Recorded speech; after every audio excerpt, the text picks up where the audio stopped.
తాకట్టులో ఉన్న బంగారాన్ని విడిపించి ఆ రోజు ఆన్లైన్ రేటుకే మేము కొంటాం. Sharma gold company. కన్యా రాశి వారికి ఈ యొక్క సంవత్సరము ఏ విధంగా ఉండబోతుంది అనగా 2025 సంవత్సరంలో జనవరి 1 నుంచి డిసెంబర్ 31వ తారీఖు వరకు ఏ విధంగా ఉండబోతుందని తెలుసుకునేందుకు గ్రహగతులు తెలుసుకుందాం. 15 మే వరకు కేతు కన్యలో, రాహువు మీనంలో, 16 మే నుంచి కేతు సింహంలో, రాహువు ఈ యొక్క కుంభరాశిలో సంచార ప్రభావం. కుంభరాశిలో 16 ఏప్రిల్ నుంచి మీనరాశిలోకి సంచార ప్రభావం జరుగుతుంది. ఇక గురుగ్రహము మే 9 వరకు వృషభంలో, మే 9 నుంచి సెప్టెంబర్ 28 వరకు మిథునంలో, మళ్ళీ 28వ తారీఖు నుంచి నవంబర్ వరకు కర్కాటకంలో, ఇక నవంబర్ 12 నుంచి డిసెంబర్ 28 వరకు మళ్ళీ కర్కాటకంలోనే వక్రీకరించి స్థితి పొంది ఉండడం. మిగతా గ్రహాల యొక్క సంచారము వాటి యొక్క గమనాన్ని బట్టి ఉంటుంది. ఇక గమనించుకున్నట్లయితే ఏ విధంగా ఉండబోతుంది ఈ యొక్క కన్యా రాశి వారికి? ప్రథమార్థము చాలా అద్భుతంగా ఉంటుంది, అందులో ఏమాత్రం సందేహము లేదు.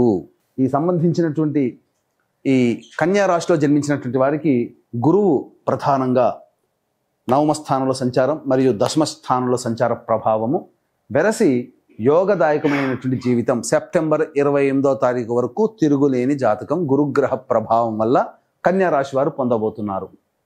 ఇక చూసుకున్నట్లయితే సెప్టెంబర్ 28 అంటే అక్టోబర్, నవంబర్, డిసెంబర్, ఇంకా ఆఖరి 3 నెలలు కొద్దిగా గురుగ్రహం అనుకూలంగా లేని కారణం చేత ఇబ్బందికర పరిస్థితులు అనేటువంటివి ఉంటాయి. ఇక ముఖ్యంగా గమనించుకున్నట్లయితే రాశిలోనే కేతువు సంచారం 15 మే వరకు ఉంటుంది. కేతువు, రాహు సప్తమంలో. వీటి వల్ల కొన్ని ఇబ్బందికర పరిస్థితులు ఎలా ఉంటాయి? దంపతుల మధ్య కొంత విభేదములు కానీ, పొరపచ్చాలు రావడం కానీ ఉంటాయి. అంత మాత్రాన ఏమి ఇబ్బంది కాదండి. చిన్నపాటి మాట పెరగడం అనేటువంటిది, పట్టింపుతనం అనేటువంటిది 15 మే వరకు ఉంటుంది.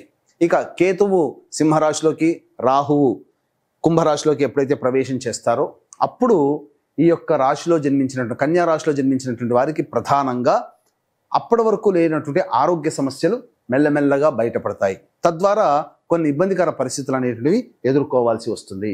ఇక శని భగవానుడు 16 ఏప్రిల్ వరకు కూడాను అద్భుతమైనటువంటి రాజయోగాన్ని కలగచేస్తూ 16 ఏప్రిల్ నుంచి మీనరాశిలోకి సంచార ప్రభావం చేత కొంత భాగస్వాముల మధ్య ఉన్నటువంటి ఇబ్బందికర పరిస్థితులు ఇవి ఎల్లకాలము ఉండవండి. మళ్ళీ శని భగవానుల వారు మళ్ళీ కుంభరాశిలోకి వక్రీకరించి స్థితి పొంది ఉండడం అనేటువంటివి జరుగుతున్నాయి. కాబట్టి వాటి వివరాలు మనం కూలంకషంగా మనం తెలియజేసుకుందాం.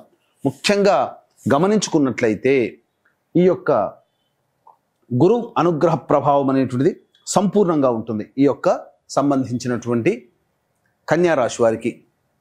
9 మే వరకు నవమ స్థానం, మళ్ళీ 9 మే నుంచి సెప్టెంబర్ 28 వరకు దశమ స్థానంలో సంచార ప్రభావం వెరసి ఈ యొక్క సెప్టెంబర్ 28 వరకు కూడా గురువు సంపూర్ణంగా అనుకూలంగా ఉంటాడు. మరి ఏ వృత్తుల్లో ఏ వ్యాపారం చేసే వాళ్ళకి బాగుంటుంది అంటే ఎడ్యుకేషనల్ బిజినెస్ రంగంలో ఉన్నటువంటి వారు, జ్యువెలరీ బిజినెస్ రంగంలో ఉన్నటువంటి వారు, ఫుడ్ ప్రాసెసింగ్ ఫుడ్కి సంబంధించినటువంటి రంగంలో ఉన్నటువంటి వారు, రెస్టారెంట్స్, హోటల్స్, జనరల్ స్టోర్స్, అలాగే ఈ సూపర్ మార్కెట్లు నడిపేటువంటి వాళ్ళు, పూజా స్టోర్స్ నడిపేటువంటి వాళ్ళు, అలాగే తీర్థయాత్రలు నడిపేటువంటి వాళ్ళకి అద్భుతమైనటువంటి యోగదాయకం, ధనాదాయం చాలా చక్కగా ఉంటుంది.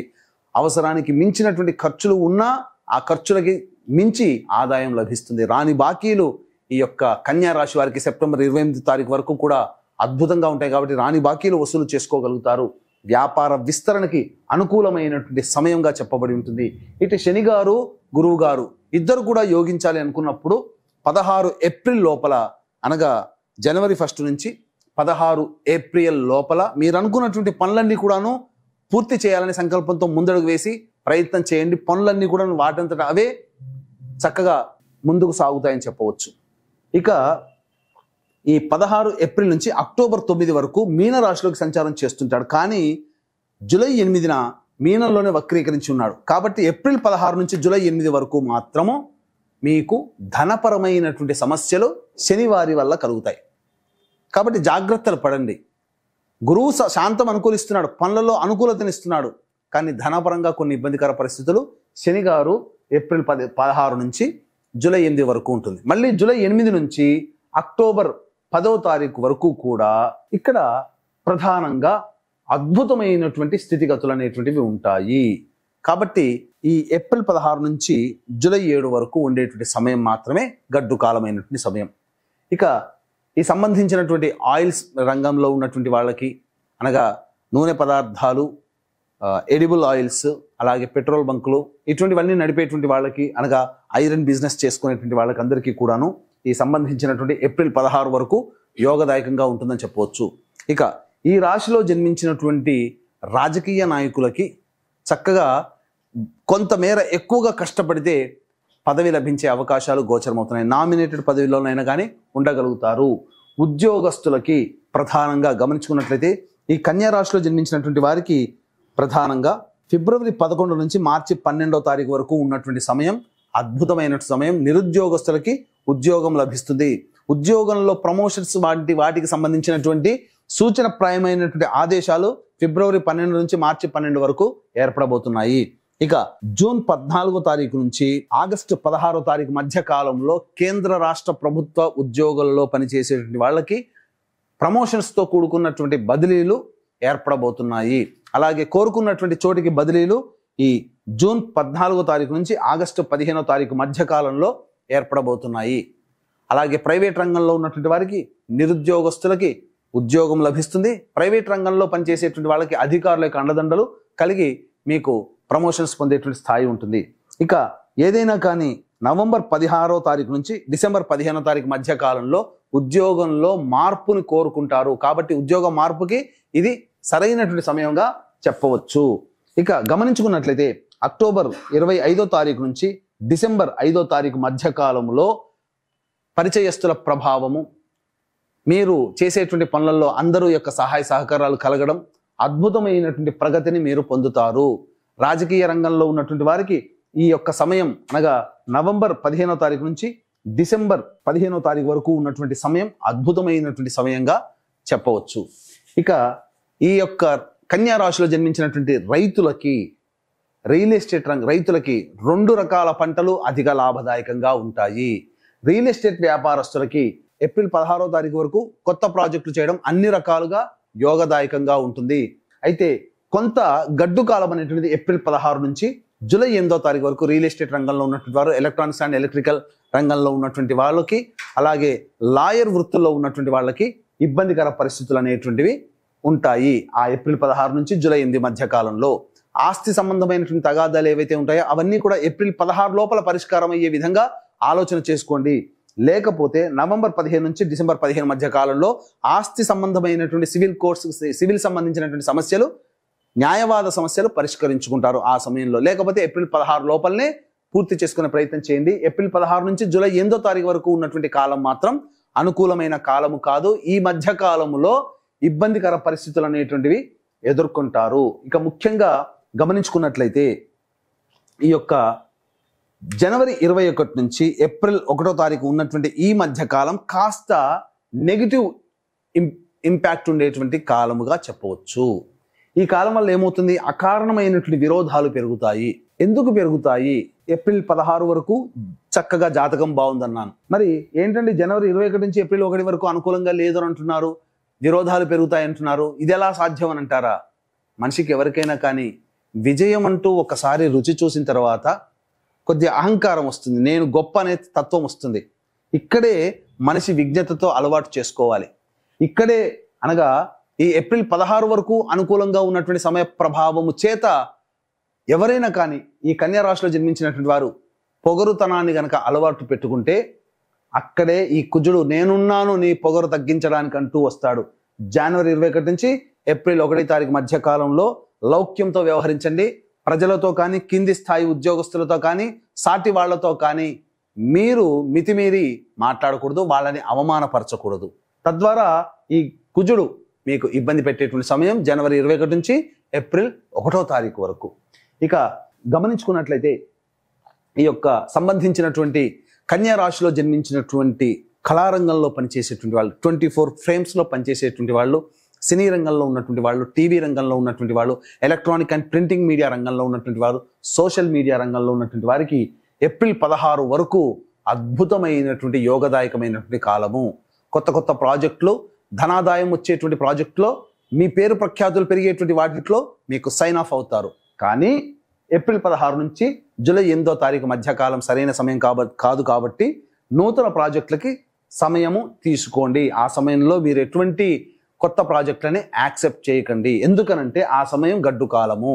అన్ని విధాలుగా గురువు అనుకూలంగా ఉన్న శనివారం అనుకూలంగా ఉండాలి కదా, ఇబ్బందికర పరిస్థితులు అనేవి ఉంటాయి. కాబట్టి జాగ్రత్తలు పాటించండి. ఈ కన్యా రాశిలో జన్మించినటువంటి విద్యార్థులకి ఉత్తమమైనటువంటి భవిష్యత్తు ఉంటుంది. అనగా కోరుకున్న చోట యూనివర్సిటీలో ప్రవేశం కలుగుతుంది. విదేశీ విద్య, విదేశీయానానికి సంబంధించిన ప్రయత్నాలన్నీ కూడా కొలిక్కి వస్తాయి. అలాగే స్పెక్యులేషన్స్ రంగంలో ఉన్నటువంటి వారనగా ఇన్వెస్ట్మెంట్ చేసేటువంటి వ్యవస్థలో ఉన్నటువంటి వాళ్ళకి ధనాదాయం చక్కగా ఉంటుంది. కాబట్టి ఇక్కడ విద్యార్థులకి ఉన్నత శ్రేణి ప్రమాణాలతో కూడుకున్నటువంటి విద్యా సంస్థల్లో ప్రవేశం లభిస్తుంది. పోటీ పరీక్షల్లో తప్పకుండా విజయాన్ని పొందుతారు.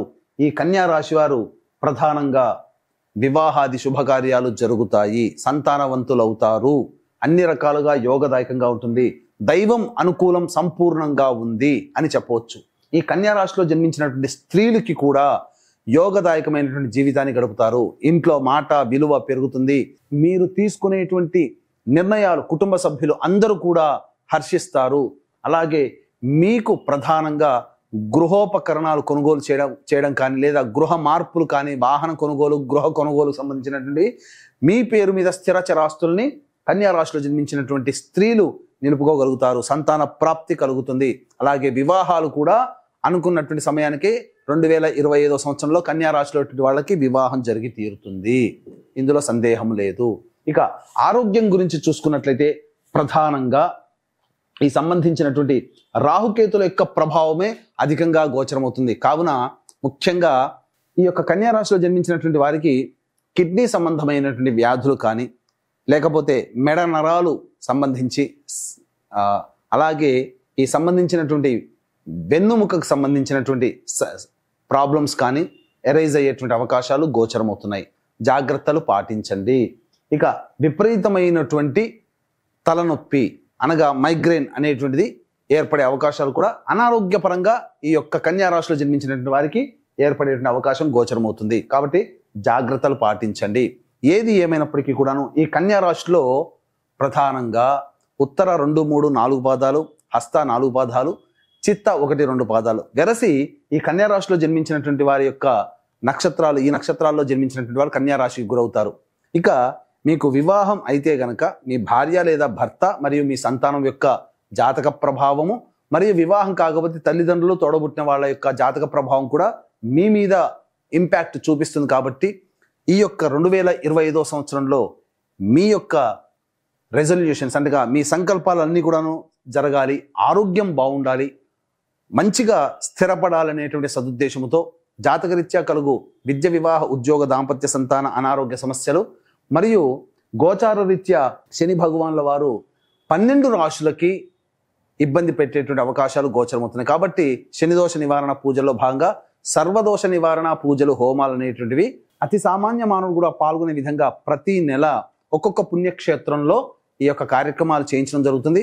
తదనంతరం వీడియోలు కూడా మీకు పంపించడం జరుగుతుంది. ఈ జనవరి 13వ తారీఖు రోజున శ్రీకాళహస్తిలో కానీ, శ్రీశైలంలో కానీ ఈ యొక్క బృహత్తర సంవత్సరం పాటు నిరవధికంగా మీ గోత్రనామాదులతో జరిగే కార్యక్రమానికి శ్రీకారం చుట్టబోతున్నాము.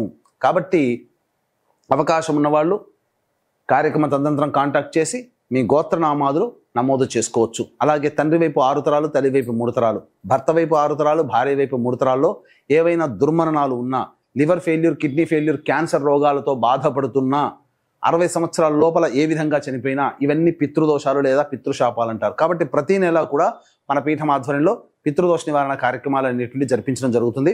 అవకాశం ఉన్న వాళ్ళు కార్యక్రమ తదనంతరం కాంటాక్ట్ చేసి పూర్తి వివరాలు తెలుసుకోవచ్చు. సంవత్సరం పాటు జరిగేటువంటి సర్వదోష నివారణ పూజలు ఒక్కొక్క పుణ్యక్షేత్రంలో ఒక్కొక్క నెలలో చేయించడం జరుగుతుంది. వాటి వివరాలు కూడా మీరు తెలుసుకోవచ్చు. ఈ కన్యా రాశిలో జన్మించినటువంటి వారు ప్రతిరోజు దత్త అష్టకము, కాలభైరవాష్టక పారాయణం రోజుకి 3 సార్లు పఠించాలి. ఇక వీలు కుదిరినప్పుడల్లా దుర్గా దేవాలయాన్ని సందర్శనం చేయడం చాలా ఉత్తమం. సంబంధించినటువంటి పరిహారాలు పాటించిన మీ యొక్క జీవితంలో గడ్డు కాలమైనటువంటి పరిస్థితులు ఎదుర్కొంటున్నారు అంటే అది మీ యొక్క జన్మజాతకంలో ఉన్నటువంటి నడిచేటువంటి గ్రహ దశాంతర దశల ప్రభావం. కావున దగ్గరలోని మంచి ఉపాసనాపరులైనటువంటి జ్యోతిష్యుల్ని సంప్రదించి వారి సలహాలు, సూచనలు స్వీకరిస్తే మరింత జీవితం బాగుంటుందని ఆశిస్తూ సర్వం శ్రీ ఉమామహేశ్వర పరబ్రహ్మార్పణమస్తు.